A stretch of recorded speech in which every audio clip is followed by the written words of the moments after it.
البدع والأهواء، أهل البدع العقائدية وأهل البدع السياسية. نقول بيننا وبينكم السلف، بيننا وبينكم الكتب، كان فيقول البدع بيننا وبينكم. Alhamdulillahi Rabbil Alamin. Ashhadu an la ilaha illallah wahdahu la syarikalah, wa ashhadu anna Muhammadan abduhu wa rasuluh. Allahumma sholli ala Muhammadin abdika wa rasulik wa ala alihi wa ashabihi ajma'in, amma ba'd. Kita masih di muka surat 23 dari kata pengantar pensyarah, kata pengantar Syekhuna Abdul Muhsin Al-Abbad terhadap Aqidah Qayrawaniyah.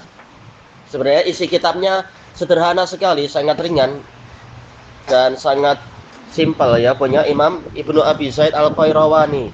Hanya saja si pensyarahnya berbicara agak mendalam sesuai dengan situasi, mungkin situasi dari orang-orang di sekeliling beliau dan sebagainya. Baik. Ini dohirnya menukilkan ucapan siapa ya? Ataukah ini kalam beliau sendiri? Yaitu terkait dengan antara orang-orang Murji'ah dengan Khawarij dan Mu'tazilah. Kata beliau di sini, wa yajtami'u fil abdi imanun wa maksiyatun wa hubbun wa bugh. Jadi menurut akidah Ahlussunnah wal Jamaah, pada diri seorang hamba Allah Ta'ala itu terkumpul keimanan dan kemaksiatan. Juga ada kecintaan dan kebencian. Bukan berarti kalau dia mukmin pasti tidak pernah punya kesalahan, bukan demikian. Mukmin tapi ada kesalahan, ada kemaksiatan. Demikian pula pada dirinya ada layak untuk dicintai dari satu sisi dan layak untuk dibenci dari sisi yang lain.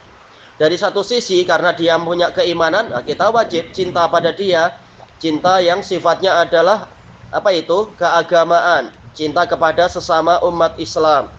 Tapi kalau dia misalkan suka mencuri atau suka misalkan apalagi itu berjudi, ya kita benci dia sesuai dengan kadarnya itu. Baik, jazakallahu khairan. Duduk yang baik ya. Tulis-tulis yang banyak, berlatih tulis lagi. Kemudian dikatakan di sini fayuhabbu ala ma indahu minal iman. Maka dia dicintai karena di sisinya ada keimanan, dia memiliki keimanan. Namun dia dibenci karena Allah di sini zahirnya Allah sababiyah, karena dia memiliki kefasikan dan kemaksiatan.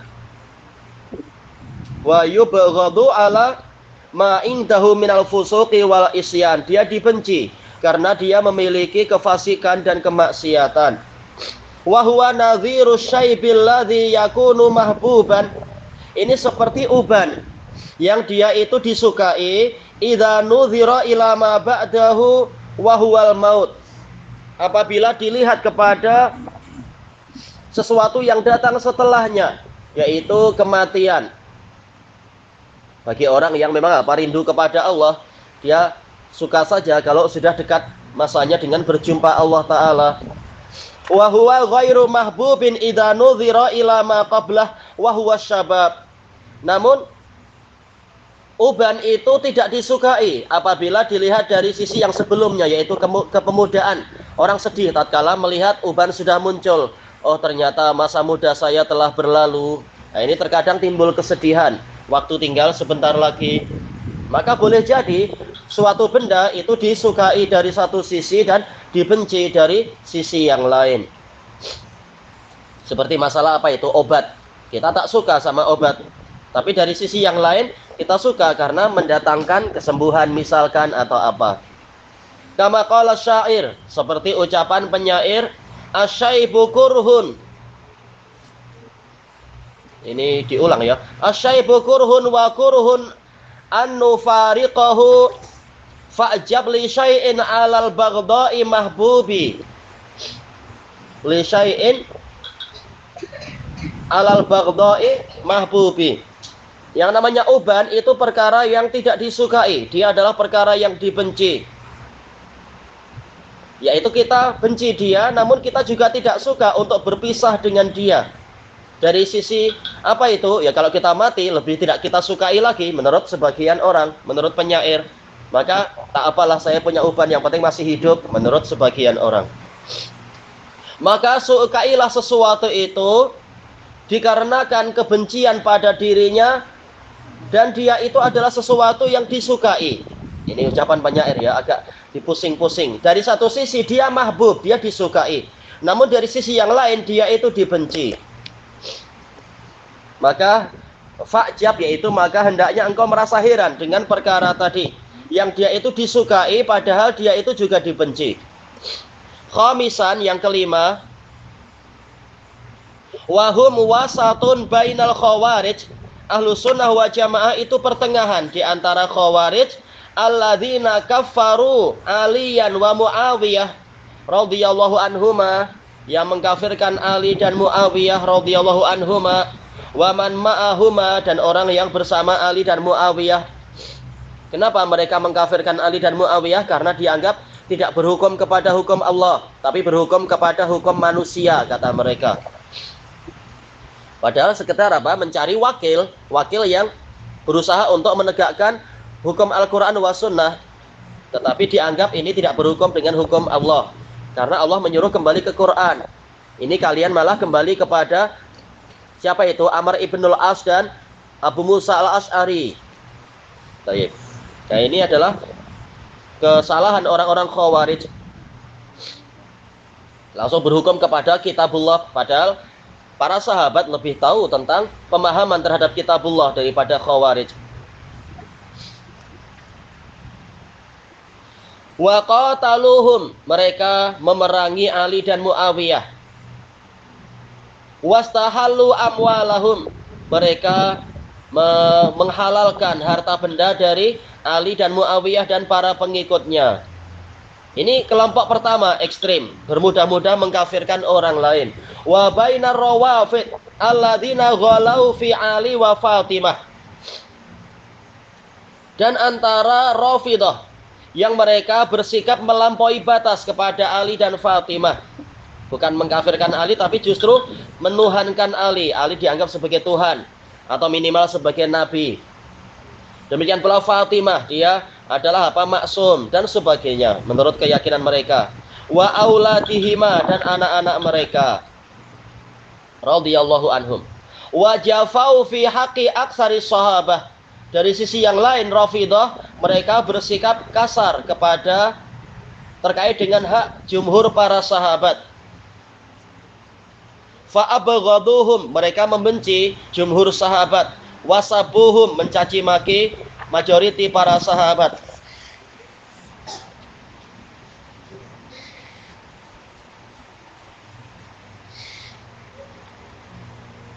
Fa ahlu sunnah yuhibbuna sahabata jami'an, maka ahlu sunnah mencintai semua sahabat. Wa yuwalunahum, setia kepada para sahabat semuanya. Wa yunazzilunahum manazilahum, meletakkan mereka pada posisi-posisi mereka, posisi orang-orang terbaik yang Allah jadikan pemahaman mereka, pemahaman sahabat sebagai tolok ukur kebenaran, sebagai barometer kebenaran. Tapi apa? Wala yaquluna bi ismatihim, tidak mengatakan bahwasanya para sahabat itu maksum, terpelihara dari kesalahan. Individu sahabat punya kekeliruan, tetapi pemahaman mereka yang menjadi ijma' mereka, atau yang pemahaman yang tidak diselisihi oleh sahabat yang lain dan tidak menyelisihi dalil, maka itu adalah ijtihad yang benar, dan itu adalah bagian dari agama yang benar. Wa qad qala Tahawi fi aqidati ahli sunnati wa jamaah. Imam Abu Ja'far At-Tahawi berkata di dalam akidah Ahlussunnah wa Jamaah, wa nuhibbu ashaba Rasulillah sallallahu alaihi wasallam. Kita cinta kepada para sahabat Rasulullah sallallahu alaihi wasallam, wala nufritu fi hubbi ahadin minhum, namun kita tidak berlebihan di dalam mencintai salah seorang dari mereka. Wala natabarra'u min ahadim minhum, namun kita juga tidak berlepas diri dari seorang pun dari mereka. Wa nubghidu man yubghiduhum. Kita membenci orang yang membenci mereka. Wa bi ghairil khairi yadhkuruhum. Kita membenci orang yang menyebut-nyebut sahabat bukan dengan kebaikan. Wala nadhkuruhum illa bi khair. Kita tidak menyebut para sahabat kecuali dengan kebaikan. Wa hubbuhum dinun wa imanun wa ihsan. Kecintaan pada para sahabat adalah bagian dari agama ini, bagian dari keimanan dan ihsan, bagian dari kebajikan. Wa bughdhuhum kufrun wa nifaqun wa tughyan. Kebencian pada para sahabat adalah kekufuran, kemunafikan dan sikap melampaui batas. Fa fi qaulihi rahimahullah. Maka di dalam ucapan At-Tahawi tadi rahimahullah, wa nuhibbu ashabar Rasulillah, kita mencintai para sahabat Rasulullah sallallahu alaihi wasallam. Salamatu ahli sunnati minal jafa. Selamatnya ahlu sunnah wa jamaah dari sikap kasar kepada para sahabat. Wa fi qaulihi, dan dalam ucapan beliau, wala nufritu fi hubbi ahadin minhum, namun kita tidak berlebihan di dalam mencintai salah seorang dari mereka, satu orang pun dari mereka. Salamatuhum minal ghulu, keselamatan mereka dari sikap gulu, sikap berlebihan.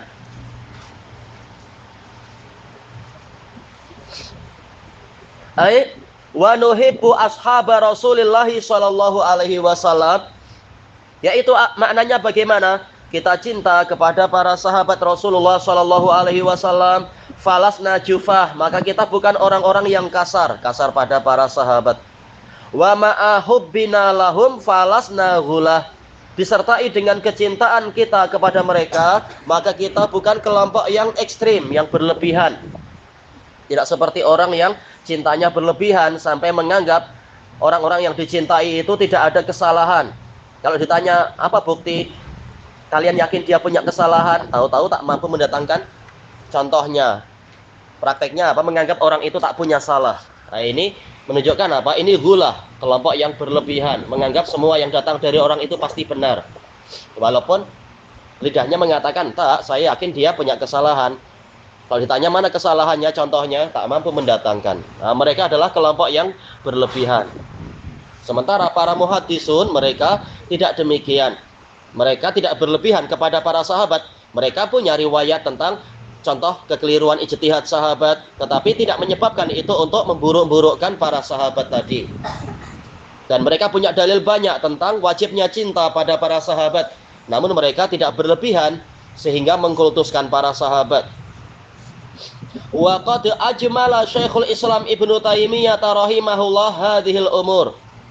Syekhul Islam Ibnu Taimiyah rahimahullah telah menyebutkan secara global perkara ini, allati ahlus sunnati wa jamaah fiha, yang mana ahlus sunnah wa jamaah dalam perkara ini wasatun baina firaqid dalal, ada di pertengahan di antara kelompok-kelompok, di antara sekte dan puak yang tersesat.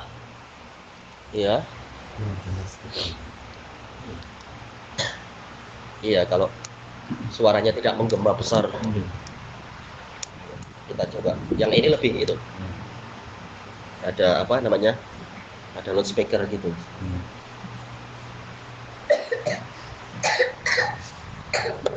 Baik.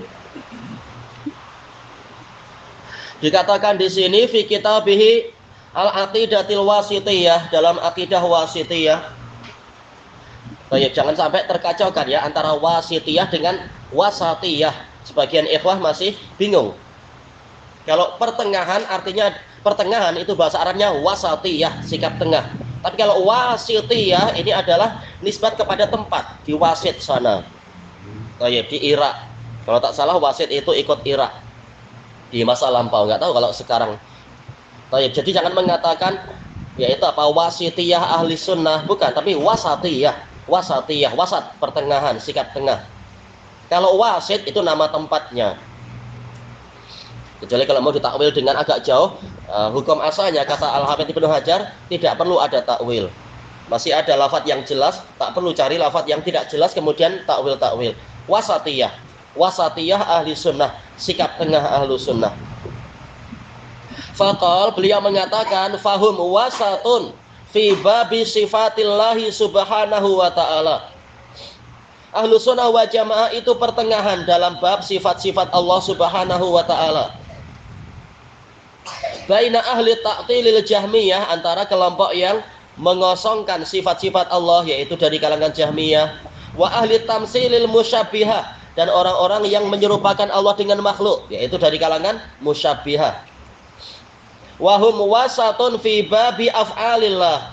Ahlussunnah wal jamaah juga pertengahan dalam bab perbuatan-perbuatan Allah, amalan-amalan Allah. Bainal jabriyah wal qadariyah, antara jabriyah yang mengatakan yaitu segalanya adalah amalan Allah, kita tak punya amalan sama sekali. Yang sholat adalah Allah, yang puasa, yang haji, yang jihad itu adalah Allah. Kita sekedar digerakkan saja, kita tidak punya gerakan apapun. Ini Jabriyah. Dengan Qadariyah yang mengingkari takdir, mengatakan Allah tidak bergerak apapun dalam masalah perbuatan para hamba, tapi betul-betul hambalah yang mengerjakan segalanya tanpa takdir dari Allah. Nah, ini kelompok ekstrim dari sisi tadi yang mengingkari takdir. Wa ghairihim, dan kelompok-kelompok yang selain itu. Wa fi babi wa'idillah, dan dalam masalah ancaman Allah, bainal murji'ah ahlu sunnah itu diantara murji'ah wal wa'idiyah. Murji'ah ini menganggap Allah Ta'ala tidak punya ancaman apapun hakikatnya, yang ada hanyalah janji. Makanya walaupun orangnya itu berbuat maksiat, dia tetap akan masuk surga tanpa masuk neraka sama sekali. Imannya tidak berkurang, ancaman Allah itu tidak berlaku. Inilah kesimpulan Murji'ah, karena mereka mengakhirkan amalan dari iman. Sementara kelompok kedua, kelompok Wa'idiyah, yang berlebihan di dalam menetapkan ancaman Allah, bahwasanya apapun yang Allah ancamkan pasti terjadi, tidak ada yang namanya pengampunan untuk orang yang tidak bertaubat. Oh iya, pencuri pasti masuk neraka, pezina wajib masuk neraka, dan Allah wajib menghukum pelaku dosa tanpa ada pengampunan, tanpa ada syafaat dan sebagainya. Inilah kelompok Wa'idiyah minal qadariyati wa ghairihim, dari kelompok Qadariyah. Sebenarnya lebih tepatnya Qadariyah yang mana? Qadariyah Mu'tazilah. Inilah kelompok Wa'idiyah itu. Wa fi babi asma'il imani waddin, dalam bab nama-nama keimanan dan agama, yaitu status pelakunya, maka ahlu sunnah wa jamaah pertengahan bainal haruriyah wal mu'tazilah, antara kelompok yang pertama Haruriyah Mu'tazilah, yang mengatakan bahwasanya pelaku maksiat dia keluar dari iman dan keluar dari Islam. Toyib. Tapi apa? Kalau Haruriyah mengatakan kafir, kalau Mu'tazilah mengatakan tidak sampai kafir, tapi bukan mukmin, bukan muslim. Wa bainal murji'ati wal jahmiyah, kelompok kedua yaitu Murji'ah Jahmiyah. Dua-duanya satu kelompok dalam masalah pelaku maksiat itu masih apa? Mukmin yang sempurna imannya. Itu Murji'ah Jahmiyah sama. Jahmiyah lebih ekstrim. Mengatakan apa? Iman itu cukup mengetahui semata. Tahu Allah itu satu-satunya sesembahan, dah cukup. Walaupun dia tidak mengamalkan amalan apapun, yang penting tahu. Nah, ini iman sempurna kata Jahmiyah. Ini lebih ekstrim lagi dari Murji'ah yang biasa. Ya, semuanya Murji'ah, kedua kelompok ini. Wa fi ashabi Rasulillah sallallahu alaihi wasallam bainar rafidhati wal khawarij. Ahlu sunnah wa jamaah pertengahan dalam masalah sahabat Rasulullah SAW, antara Rafidah yang mereka itu setia pada Ali dan hulu pada Ali dengan beberapa sahabat, kurang lebih berapa? 18 sahabat. Tapi jumhur sahabat yang berpuluh-puluh ribu mereka kafirkan. Wal khawarij, dan khawarij yang mana mereka mengagungkan Abu Bakar dan Umar tetapi mengkafirkan Ali, Muawiyah, Utsman dan jumhur sahabat yang lain. Maka ahlu sunnah tidak demikian. Selesai pembahasan tersebut.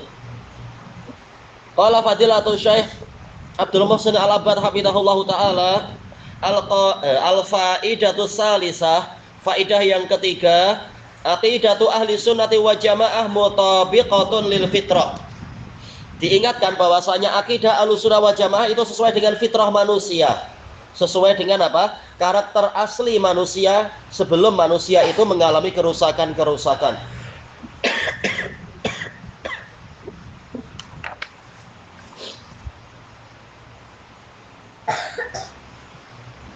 Rawal Bukhari fi sahihi wa Muslim fi sahihi wa lafdzul Bukhari an Abi Hurairah radhiyallahu anhu qala an-nabiy sallallahu alaihi wasallam kullu mauludin yuladu alal fitrah. Setiap anak itu dilahirkan di atas fitrah, yaitu sesuai dengan karakter aslinya, cetakan asli sebagai ahli tauhid, sebagai apa? Orang yang cinta pada kebenaran. Inilah fitrah manusia. Sebagaimana juga yang dijelaskan oleh Imam Muhammad Ibnul Wazir Al-Yamani Al-Husaini rahimahullahu ta'ala. Yaitu fitrah manusia itu cinta pada kebenaran, condong pada kebenaran, cinta pada keadilan, benci pada kezaliman, cinta kepada yang baik-baik. Itu fitrah manusia. Dan cinta pada Allah Ta'ala, hanya menyembah satu sesembahan, itu fitrah manusia. Fa'abawahu yuhawidani fa'taqib, maka kemudian kedua orang tuanya lah yang menyebabkan dia jadi Yahudi, au yunassirani, menyebabkan dia menjadi Nasrani, au yumajisani, menyebabkan dia menjadi Majusi. Tayyib. Hawada yuhawidu wazan fa'ala yufa'ilu ja'lu syai' fi aslil fi'il atau fil masdar, menjadikan sesuatu memiliki sifat pada asal fi'ilnya. Apa itu masdar? Yaitu apa? At-tahawwud, yaitu beragama Yahudi. Tapi dalam riwayat yang lain, riwayat Bukhari Muslim juga, au yusyarrikani, menyebabkan dia jadi musyrik. Menunjukkan asal fitrah manusia adalah apa? Yaitu ahli tauhid, sebagai seorang muslim yang hanif. Al-hadis. Makanya Nabi Ibrahim masih kecil sudah apa? Membenci yang namanya patung-patung. Ini menyelisihi sesuatu yang benar. Demikian pula Nabi Muhammad tidak pernah menyembah patung sejak kecil. Masih sesuai dengan fitrah. Fitrah manusia itu benci kepada kesyirikan, benci pada sesuatu yang tidak layak untuk disembah macam itu. Wa fi sahih Muslim an hadis Iyad bin Himar al-Mujashi'i radhiyallahu an, yaitu hadis qudsi. Wa inni khalaqtu ibadi hunafa'a kullahum. Allah mengatakan, dan sesungguhnya aku menciptakan para hambaku semuanya itu hanif. Hunafa itu hanif. Disebutkan oleh Ar-Raghib Al-Asbahani, yaitu apa? Al-ma'il ilal haq, al-mu'rid anil batil, yaitu yang condong kepada kebenaran dan berpaling dari kebatilan. Itulah yang namanya hanif. Selalu apa? Berusaha mencari kebenaran. Ini hukum asalnya. Dan tidak mau kepada kebatilan. Tapi kalau ditipu, ya boleh jadi tertipu kalau ilmunya tidak cukup. Wa innahum atathumus syayatin, dan sesungguhnya para hambaku mereka didatangi oleh para setan. Ini masalahnya. Fitrahnya suka kebenaran, tapi datang guru-guru atau cikgu-cikgu atau tetangga atau mungkin apa teman dekat yang memesongkan dia, memberikan bisikan-bisikan yang merusak.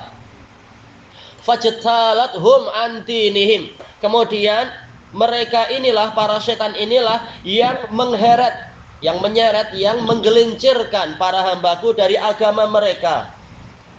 Boleh jadi setan manusia yang memberikan bisikan-bisikan secara terang-terangan lewat tulisan atau rekaman, atau setan dari kalangan jin memberikan mimpi-mimpi yang menyesatkan, seperti yang disebutkan di dalam kitab Syiar Alamin Nubala dalam biografi Imam Ahmad. Imam Ahmad didatangi seseorang mengatakan, si fulan bermimpi Anda masuk ke surga. Maka Imam Ahmad mengatakan, jangan kalian terpedaya dengan yang seperti itu, karena si fulan orang lain sendiri dimimpikan dia masuk surga, tahu-tahu dia tertipu dan masuk kepada kelompok Khawarij, merasa menang, merasa yakin Islam, yakin masuk surga, akhirnya bermudah-mudah menyalahkan orang lain, tertipu dengan mimpi. Padahal boleh jadi itu bukan dari Allah, tapi itu dari tipu daya setan untuk menipu orang ini. Maka bahaya, jangan kita bermudah-mudah bersandarkan kepada mimpi-mimpi. Tapi apa? Kembalikan kepada dalil Quran wa sunnah dengan bimbingan para sahabat.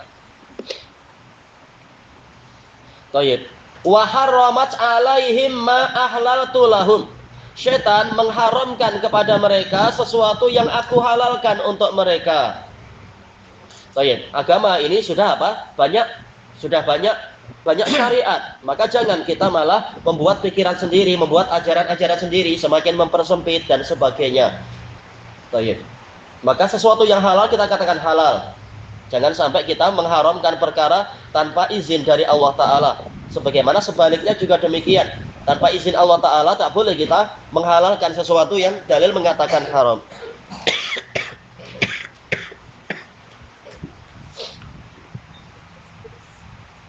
Wa amarathum ayyushriku bi ma lam unzil bihi sultana. Dan setan memerintahkan para hambaku tadi untuk mempersekutukan diriku, mempersekutukan denganku sesuatu yang aku tidak turunkan argumentasi tentangnya. Tidak ada dalil yang menyuruh menyembah patung kah, atau menyembah hantu-hantu itu, atau menyembah keris-keris pusaka, atau menyembah jin-jin. Tahu-tahu orang ini malah mengagungkan benda-benda tadi. Nah, ini adalah tipu daya setan.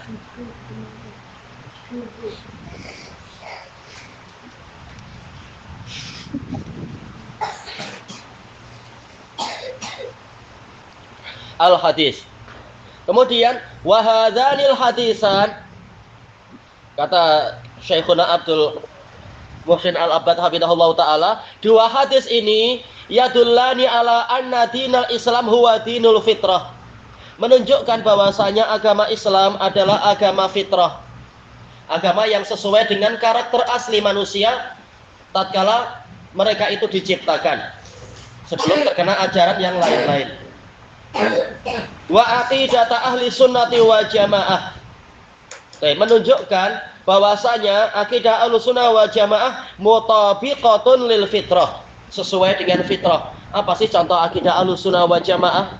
Akidah yang terbesar apa? Allah satu-satunya sesembahan, tidak seperti berbagai puak yang malah menyembah sesembahan yang lain-lain atau mencari perantara-perantara dan sebagainya. Hanya Allah yang berhak disembah karena dialah yang mampu mendatangkan rezeki, dialah yang menciptakan dan menghidupkan, maka jangan menyembah yang lain. Thayyib. Dan dia maha baik, dia tidak memerlukan perantara-perantara. Tidak seperti apa sebagian agama yang kalau langsung ke Tuhan tertinggi harus lewat Tuhan-Tuhan yang rendah, dan harus lewat apa? Para padri-padri atau petrik-petrik atau pendeta-pendeta dan sebagainya itu, Petrus-Petrus dan seterusnya, atau lewat sami-sami untuk sampai ke yang paling tinggi. Tidak memerlukan itu, tapi langsung doa pada Allah. Allah tidak menyuruh melalui perantara-perantara. Makanya ada sebagian orang musyrik tatkala dia masuk Islam, tapi masuk Islamnya jumpa siapa? Jumpa orang-orang sufiyah. Kemudian dikatakan oleh orang sufi, kalau doa pada Allah kita ini masih banyak dosa, maka tak layak kita langsung minta pada Allah, tapi apa? Minta kepada syekh tarikat. Nanti syekh tarikat akan menyampaikan ke wali kutub. Nanti wali kutub akan menyampaikan ke wali ghaus. Wali ghaus nanti baru menyampaikan ke Allah Ta'ala. Maka dia mengatakan, di agama saya ada macam itu, lalu untuk apa saya pindah ke sini?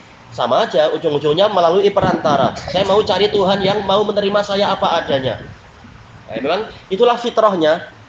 Allah maha baik, Allah tak perlu perantara yang menyusahkan itu, protokol-protokol. Kita aja dengan fitrah, pengen kalau jumpa sultan langsung, tak perlu lewat orang pertama, kedua, ketiga, keempat, tahu-tahu besoklah datang lagi. Letih kita dengan cara itu. Tak perlu melewati para penjaga yang banyak sekali. Itu fitrah manusia, tak suka dengan cara-cara seperti itu, ingin langsung. Maka Allah Ta'ala sendiri tidak menyuruh perantara. Allah mengatakan, ud'uuni astajib lakum, berdoalah kepadaku, aku akan mengabulkan doa kalian. Bukan berdoa kepada syekh yang ini, syekh ini baru doa ke wali yang itu. Bukan, langsung saja kepada Allah Ta'ala. Baik. Walihada ja'a fi hadisi Muawiyah bin Al-Hakam As-Sulami, maka dari itu datang di dalam hadis Muawiyah ibn Al-Hakam As-Sulami radhiyallahu anhu fi Sahih Muslim fi qissati jariyatih, tentang cerita wanita hamba sahaya dia. Dan ini yang paling termasuk hadis yang paling dibenci oleh orang-orang sufiyah, baik dari kalangan jamaah tabligh ataupun sufiyah masa lampau. Wa fihi annahu qala afala u'tiquha, yaitu dia bertanya pada Nabi, apakah tidak sebaiknya saya memerdekakan dia? Karena apa? Jariyahnya ini waktu dia menggembala kambing yang banyak, tahu-tahu kambingnya itu dicuri oleh seekor serigala. Ya namanya serigala, gimana kita menghadapi serigala? Laki-laki aja belum tentu berani. Kalau tanpa senjata, bagaimana dengan wanita? Nah, hilang satu. Kemudian tuannya marah dan wanita itu kepalanya dipukul. Setelah itu dia bercerita ke Nabi. Maka Nabi marah dan menganggap ini perkara besar. Engkau memukul hamba sahayamu tadi dengan masalah itu. Maka dia mengatakan, bagaimana kalau saya membebaskan dia? Qal i'tini biha. Nabi mengatakan, bawa dia kemari. Jadi tidak langsung dibebaskan, tapi diperiksa dulu keimanannya. Karena orang kafir tidak layak dimerdekakan. Sebagaimana penjelasan dari Imam Asy-Syafi'i dalam tatkala membahas hadis ini. Beliau mengatakan, saya tidak suka orang kafir dibebaskan. Nanti kalau dia bebas, nanti dia berbuat maksiat, berbuat syirik sesukanya. Tetapi apa? Yang dibebaskan adalah yang muslim, yang mukmin, muslimah, mukminah. Nah sekarang apa ciri-ciri keislaman dan syarat keimanan yang dipilih oleh Nabi? Fa'ataituhu biha. Kemudian saya mendatangi Nabi dengan membawa hamba sahaya saya tadi. Faqala laha aina Allah. Maka Nabi bertanya, di manakah Allah? Qalat fis sama. Dia mengatakan ada di langit.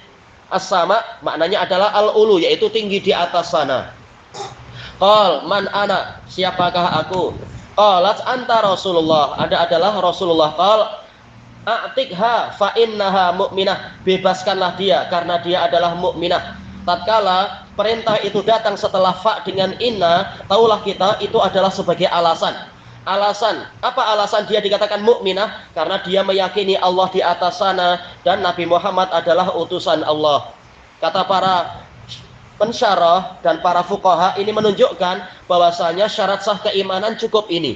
Bahwasanya meyakini Allah tinggi di atas sana dan kemudian apa? Nabi Muhammad adalah utusan Allah.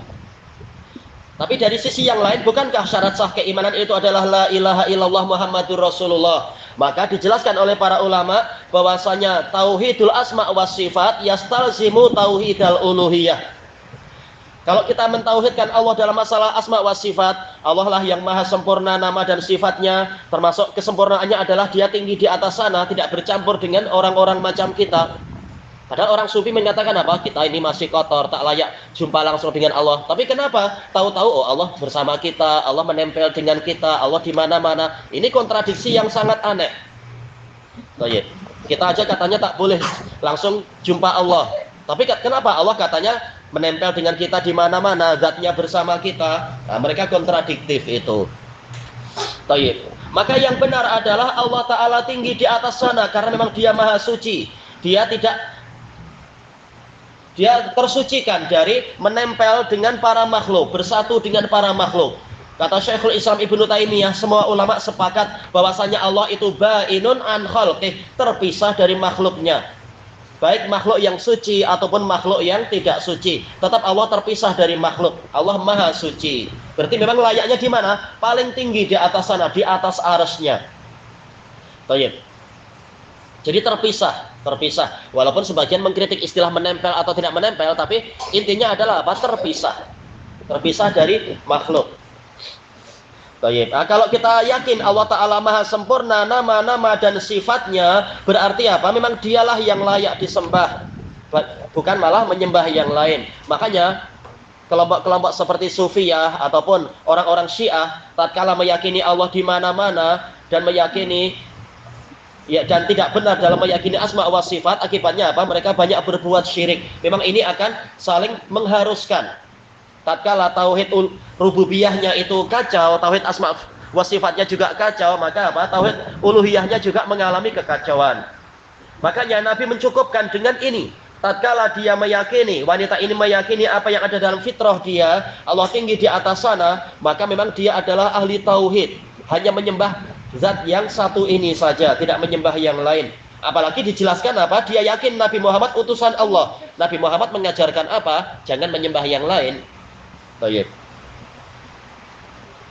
Nah, tatkala Nabi mencukupkan ini sebagai syarat keimanan, taulah kita di antara syarat sah keimanan adalah meyakini Allah Ta'ala tinggi di atas sana. Dan ini adalah fitrah manusia. Kalau berdoa, Jiwanya itu menghala kemana? Zat yang tinggi di atas, bukan yang di belakang kita atau di bawah kaki kita atau dalam pocket kita, bukan.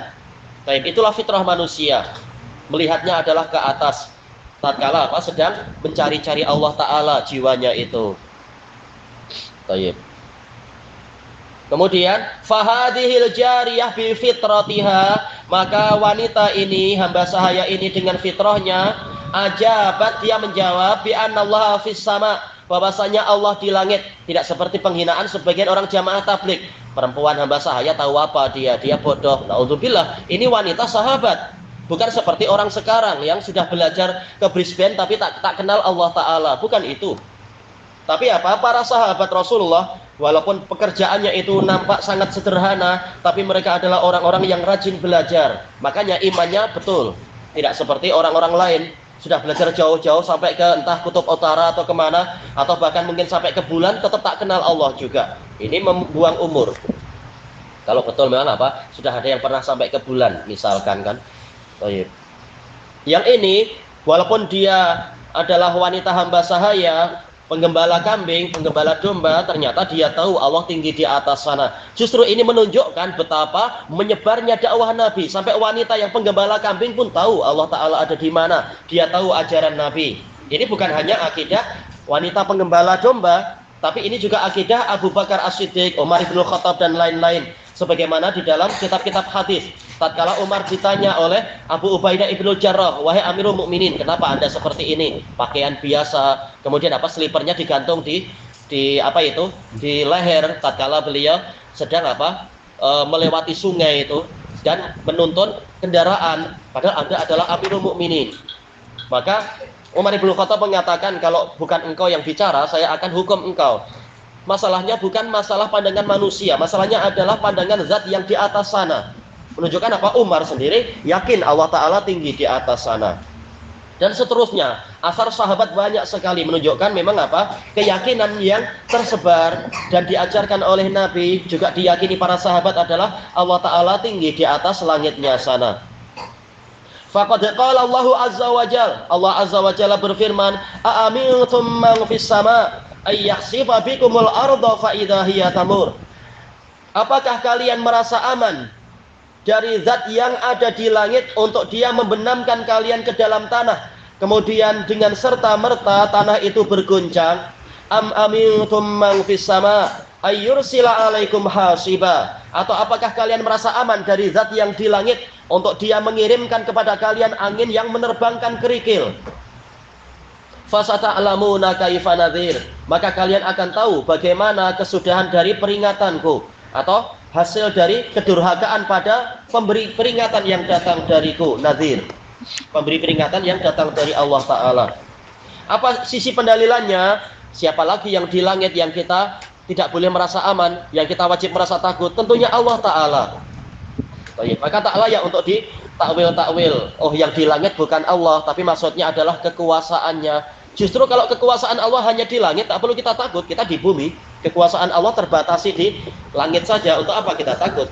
Justru ayat ini menjelaskan betapa universalnya kekuasaan Allah. Walaupun zatnya di langit, tapi dia mampu untuk membenamkan kita di bumi. Walaupun dia di langit, tapi dia mampu menerbangkan angin yang mampu mengirimkan angin yang menerbangkan kerikil. Kerikil kecil aja tak ada apa-apanya, tapi kalau diterbangkan angin boleh apa? Secepat peluru, boleh selaju peluru, sangat membahayakan.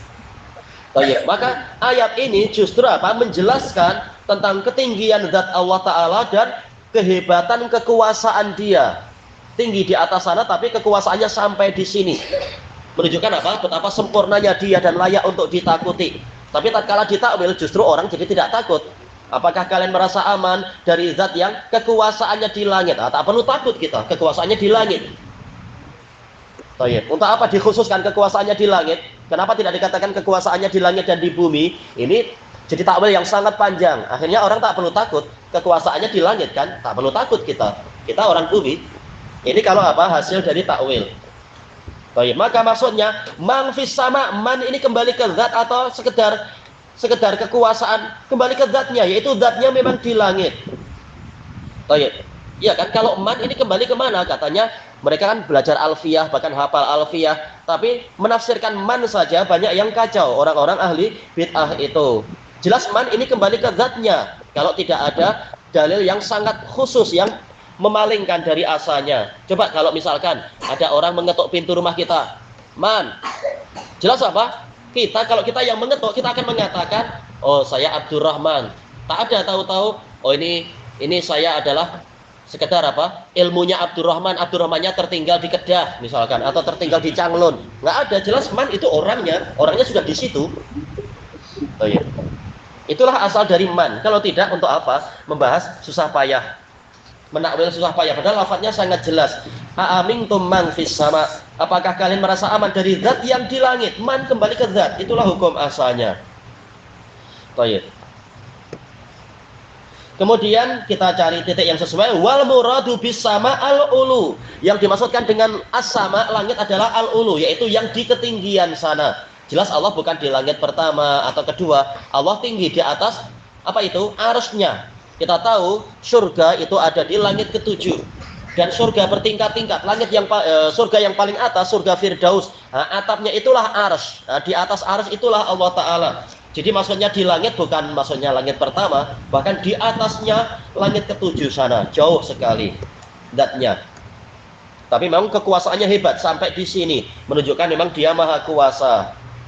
Thayyib, au takunu fi bimakna ala, fi sama ay ala sama, di atas langit.